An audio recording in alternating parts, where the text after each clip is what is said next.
Can you hit mine as well? Just because I'm going to get this as well. And I'm Hit it. We're just going. We're rolling. You know what that is? No. That's so we can sync the audio to the video. That's what happens. What's up, guys? This is Seth from Dark Waters Fly Shop, here with my buddy Benjamin Haight. And we're going to do a collaboration video, obviously. So basically, this is going to be a giveaway as well. So I'm going to be giving away, I hit 500 subscribers like months ago and told you guys I was going to do a giveaway. I'm up to 6 something now. I really appreciate it. I apologize for my delay. Been super busy in the transition from the fly shop to the sound company going on. But I'm going to do a giveaway in this video. I've been so busy that I actually don't know what I'm going to give away, which is horrible.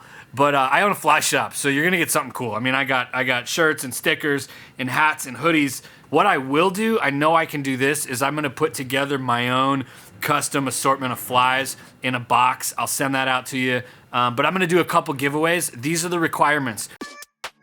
You have to be subscribed to this channel. You got to subscribe to this guy's channel.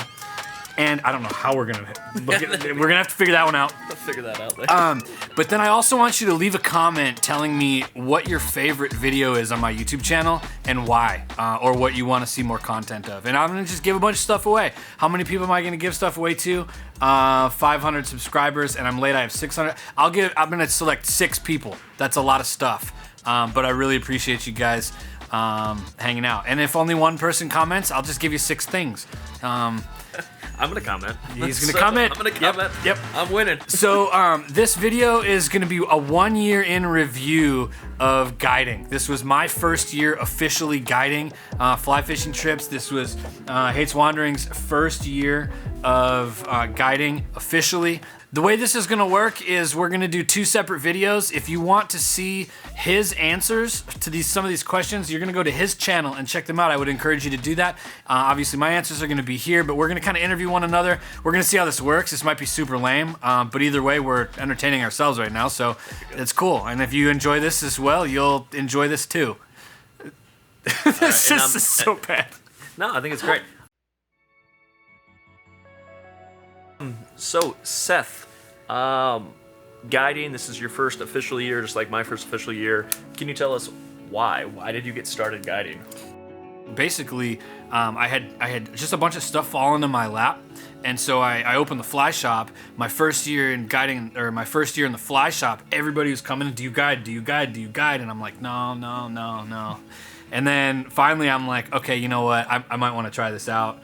I did it for a year or 2, off book, just to see if I liked it. Didn't do a whole lot of trips, didn't do like paid trips and stuff, but what I did was I wanted to see what I thought about it. You know, people have mixed emotions about fly fishing, or they have mixed emotions about guiding. Yeah.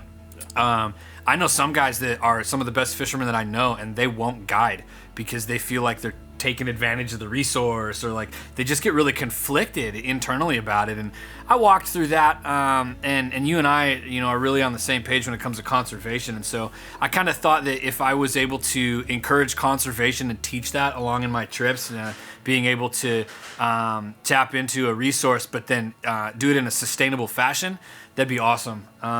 Some of you guys also know that I'm a pastor here in Iron River as well, and so teaching is something else that we have in common, I guess, definitely. On that level as well. You're a school teacher, and so I just love to teach people and combine all of those things together, and I went and got licensed as a fly fishing guide. Perfect. So I guess this leads straight into the next question, and I'm pretty sure I already know the answer to it, but are you glad that you went ahead and, made the jump? Yeah, I was really unsure when I got into it, but it's a lot of work. I'm going to do another video, actually. You guys will keep your eye out for this. I'm going to do a video called So You Want to Be a Guide. That goes through the ins and outs of guiding. And I want to say this, too. Like, I want to remain humble about this. Like, 1 year in guiding is not really... I know people, I think of other anglers and guides that I know that have been guiding for, like, longer than I've been alive. And so I'm not showing up here. We're not doing this video to boast about, like, everything that we know as guides. Like, we're new, man. We are not the experts. Yeah, so I'm absolutely glad that I did it. I just, it's another opportunity for me to learn. The people that I met were awesome. So yeah, simple answer, yes, I'm glad that I did it. Right on. So people want to know numbers, because everyone always wants to know numbers. How many trips this year did you take? So when I was putting together notes for this little video, at that time I had done somewhere around 50, but then my season actually went longer than I did. We have tributaries that are open. We had Lake Run Browns and King Salmon and Cohos and different things. I ended up rounding off somewhere around 70 trips for the summer. It was insane.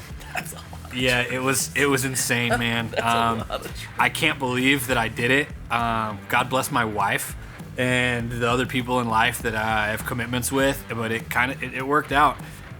Next year, I'm definitely, if I want to do this again, I might be like going, dude, I need you to guide some trips for me because there's no way that I would be able to do another summer the way I did this year. It was absolutely nuts. Yeah, absolutely nuts. I can agree with that. Yeah. All right, so let's explain to your viewers what's the process, start to finish, for a trip. How does this work? Yeah, so First Contact, Star Trek fan, First Contact. Anyways, so I'm a Trekkie. I love Star Trek. You will be assimilated. The board. You did it. That's right. The board. So one of the things that, First Contact, I'm going to do another video that gets kind of more into depth on this, but a lot of people think that like going into guiding is just, oh, you get to fish all day, get a real job. It's insane. Like you don't fish. Yeah, having to keep up with like just especially cold water, and I don't mean to say that's better or worse than warm water, but like when these fish are like really temperamental. Get it? Temperamental? I do that all the time. I don't know why I do it. So yes, from start to finish, when they reach out, I contact them, I give them the expectations, we get out on the water, I tell them everything they want to know. My job is to stack the cards in your favor to the point where it is like every chance that you have to catch a fish is put in place.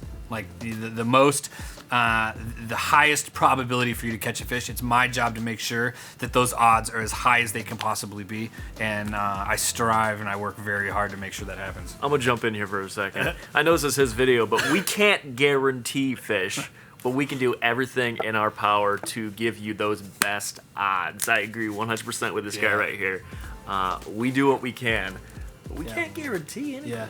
All right, so we know about this year, but why don't you give us an idea for next year, the years to come? What are some things that are in the works? So when I look back at this year, I'm really glad to just get this year behind me. Not like I rushed through it and I wanted to get past it, but I found myself in a position where I was learning so much so fast that I couldn't process all of it. I don't know, you might be in the same situation where I did so many trips that like now I can finally look back and go, all right, how can I make this better? I did make it a habit of asking every single person that came on a trip, have you done any other guided fly fishing trips before? If so, how did this rate in your trips? And either they were all lying or I actually did okay. They told me, of all the trips we've done, this rated as one of our top trips. I had guys that were from all over the world. I had guys from Missoula, Alaska. I had a guide from Florida come up. That was an awesome trip with her. It was super, super cool. I had people from Colorado and Wyoming and places that you would think like, they have great fishing there. What are they doing coming to me, asking them to fish? And I was surprised at how many of them were just so intrigued with the UP and wanted to be able to come up and fish. And then when I was guiding them, they just said, dude, you did a fantastic job. And I was just trying the best I could, So things that I'm going to change next year, it's really important to me. My style of trips as of right now are walk and wade only. So, I go to super remote places where you can't just drive to a lot of them. Like we drive, sometimes we take a side-by-side to get back in as far as the side-by-side will go, and then we got to walk the rest of the way in. One thing that I realized is preparing people for the physical exertion that it will take to get out there. I mean, there's a couple places where we go where we're climbing down cliffs and where somebody could get seriously hurt if they're not physically fit and capable of walking in and handling that. Really rocky, boulder-strewn rivers that are in fast water. And I think that there were some trips that I took this year that I was very privileged that nobody got hurt or anything. Nothing bad happened. But in hindsight, I'm insured and all that kind of stuff, but you never want to have to fall back on that and count on that. So just making sure that clients know, like, hey, this is going to be physically exerting. Like, if you don't have the ability to, let's not push it. Like, let's not push it at all. And you do float trips. And so I don't have my inland boater's captain's license like you do. So it's not like, hey, hop in the boat, I'm going to paddle you down the river. We're like hiking way into the bush in a lot of these places, and it's just there's some of it's dangerous if you're not physically capable of doing it. And I'm a small guy, so for me to have to like carry somebody out, man, I'm gonna have to like quarter him and carry him out, and then it's done. And what am I gonna do now? So that was horrible. Anyways. All right, so why don't you tell us, what are some of your favorite parts? Do you have any memorable moments with maybe clients or on the river, or well, just anything? What was your favorite? Honestly, my favorite part was what I learned. It was so selfish, right? But like, I really appreciated, I thought that it was this whole thing was about like me sharing knowledge with other people, which it is. I have a responsibility as a guide that like I'm guiding you. But man, I learned so many things. If you watch my YouTube channel, you can go back to the Euro nymphing video. I had a guy from downstate come up here, and he's like, hey, I'll totally do your techniques. Do you mind if I try this real quick? And I'm like, yeah, go ahead. And the dude caught 3 of the biggest lake run browns he's ever caught in his life in like a 15-minute window. Boom, boom, boom. And he booked another trip the next day, and I actually only charged him for a half day because I wanted him to show me. Yeah. Like his technique, and it was so awesome. So that was just one example, but I learned so much from other people. I got to hear great stories. Everybody that I guided had a blast, and it was so cool. Like I learned so much, and I think that alone to me was worth every bit of any amount of work that I put into it. That was awesome. What would be some of the low points, maybe your least favorite moments from this year? To be honest, I think the toughest thing was learning some of the ins and outs of the industry, timing orders for the fly shop, different things. I mean, we went gangbusters this year in the fly shop, and it was crazy. But then also in the industry itself, fishing is a really competitive sport. It's just extremely Yeah, it is. And everybody knows better. Everybody's got a better way of doing it. Everybody invented their rigs, like there's just all kinds of. I invented the Whopper Plopper, just so you know. He did. It's true. So you can't do anything without somebody accusing you of stealing a rig, or oh, you're not doing it right, or oh, you're doing this, or oh, you're doing that. And so that kind of got to me a little bit. Like it was like really like people that claim to love this sport sometimes can really give it a black eye by the way they conduct themselves in the business. And yeah, it's business. I mean, shoot, dude, I work in the music industry too with like musicians, so you get the same types of things. But I think that's just a lot of people I wish would just take a deep breath and just enjoy the sport. And when somebody else does well, high five them, give them some cred, whatever. We're all out there working to be able to do what we do. I fight super hard for conservation around here in the UP, and I really, I try to share the sport in a respectful way to the resource. So you're gonna have differences no matter where you are. Yeah. I mean, you and I see, we don't see eye to eye on everything when it comes to the sport, but like we know how to get along and we respect each other and support one another, and I think that's really crucial. So that was probably the most difficult thing. We were talking about some of our low points in our guiding season. Yeah. I wanted to kind of, ask you a question, and it's going to kind of plug one of your other videos. So if you guys haven't seen it yet, I'd like you to go back to this guy's video from about a month ago.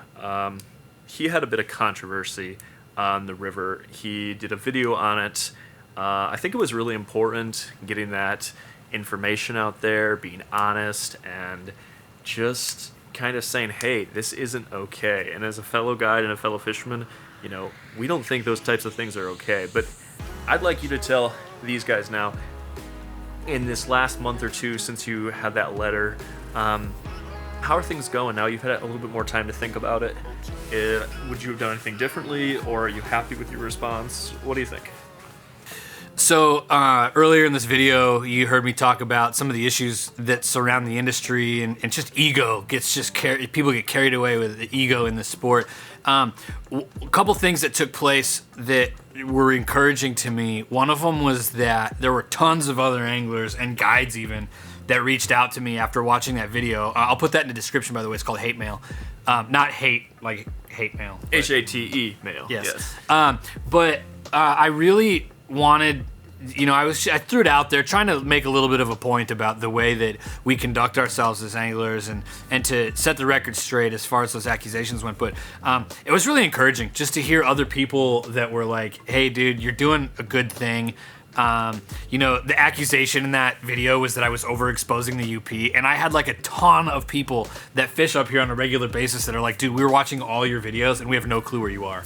That was pretty encouraging to know that I'm not overexposing things, but just to see that support come back out was super cool, and it obviously makes you think about what you're doing and everything. One thing that I wish, and I'll end with this, one thing that I wish is that if people had a problem with the way that you're doing something, that they would just talk to you in a mature way about it. An adult.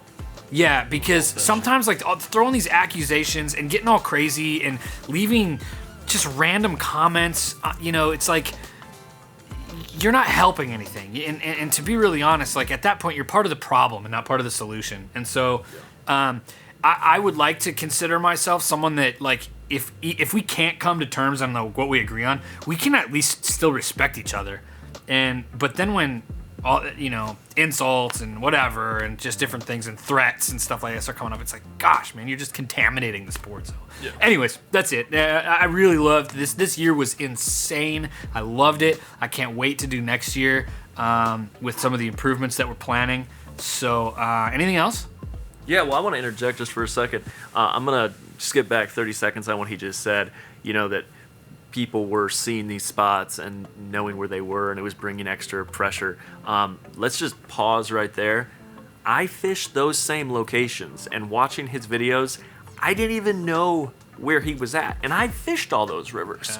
So it's to the point where he's filming, but he's filming in a way that masks the location, even if you've already been there. Yeah. So, I wanted to interject. Thanks, man. I appreciate it. Now, I guess my last question, to wrap it all up, is you said you were on the water, I don't know what you said, 60 or 70 days? Somewhere between that. Which is just guiding. Yeah, guiding, that wasn't even when I got out and fished on my own. Yeah. Fishing and then guiding and putting it all together. How do you still find time to, better yourself in the game, in the fly fishing world?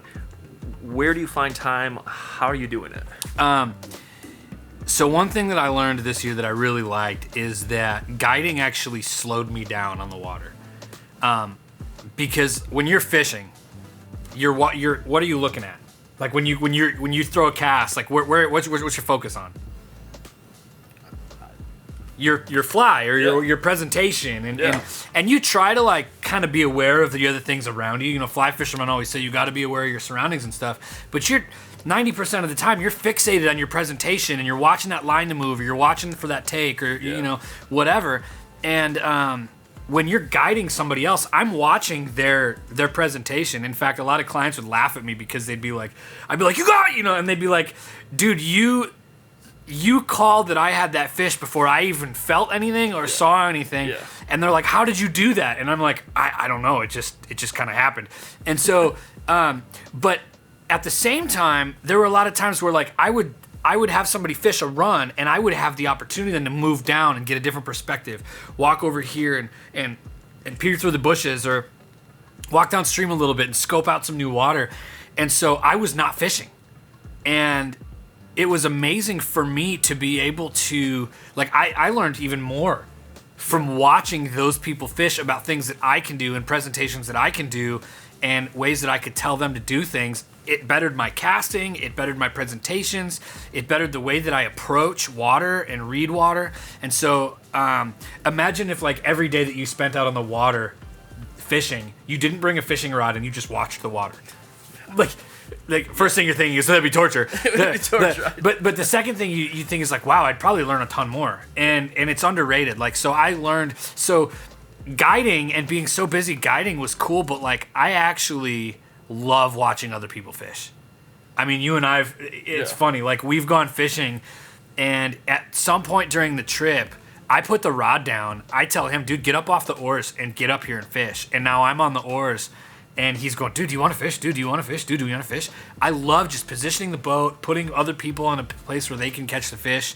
And that, so how do I kind of up the game while I'm doing all those guided trips? It kind of helps me in and of itself, which has been super cool. Another reason why I absolutely had a blast this year. Yeah. So again, this is just year one. I don't want to sound like arrogant or cocky about like my abilities like at all. This is year one of guiding, so it can only get better from here. I learned a lot. There are things that I'm going to be considering next year for making trips easier for people, and just trying to up my game every way I can for them. Not for me, for them, so that they can have a better experience. Yeah. No, man, I want to take a trip with you now. I mean, listen to this guy. I mean, I'm a guide myself. Listening to him, I'm thinking, geez, I want to go out there and see what it's all about. I've got a couple spots I want to take you. I was literally thinking about that yesterday. I'm like, oh, I want to take Benjamin to beep that spot. Beep. Dude, I like that. We got to beep it out. Beep it out. So, anyways, yeah, I appreciate it, man. So the way this is going to work is now we're done with my section of the video. At this point, if you haven't already, go and check out Benjamin, Haight's Wanderings. I'm going to put catch, release, wander. That's the thing he does. And it's catch, release, wander. It's a little bit I'm nuanced to it. I'm way too fast when it comes to some of that stuff. If somebody tried to subtitle me talking, I'd feel sorry for them. Anyways, so giveaway on the video, I'm going to give away 6 prizes. So if you want to win one of those, you have to subscribe to my channel, subscribe to his channel, and then comment on my video one of 2 things or both. Your favorite video on my YouTube channel, and then what you would like to see more content of on the channel. So that's about it. Appreciate you guys watching, and I guess we'll catch you on the next video. Oh, one more thing. I haven't been able to get out fishing lately, and my videos have been kind of not being uploaded on a regular basis anymore. This is why. I was really looking forward to the ice fishing season, and we had some good ice for about a week. It got solid, it warmed up and rained. The ice went down to about 2 inches, and in the last 3 weeks, we've got 4 feet of snow. So there is almost no safe ice anywhere right now. As soon as I can get back out and get on the water, I will have more content for you guys. So I appreciate your patience. That's it.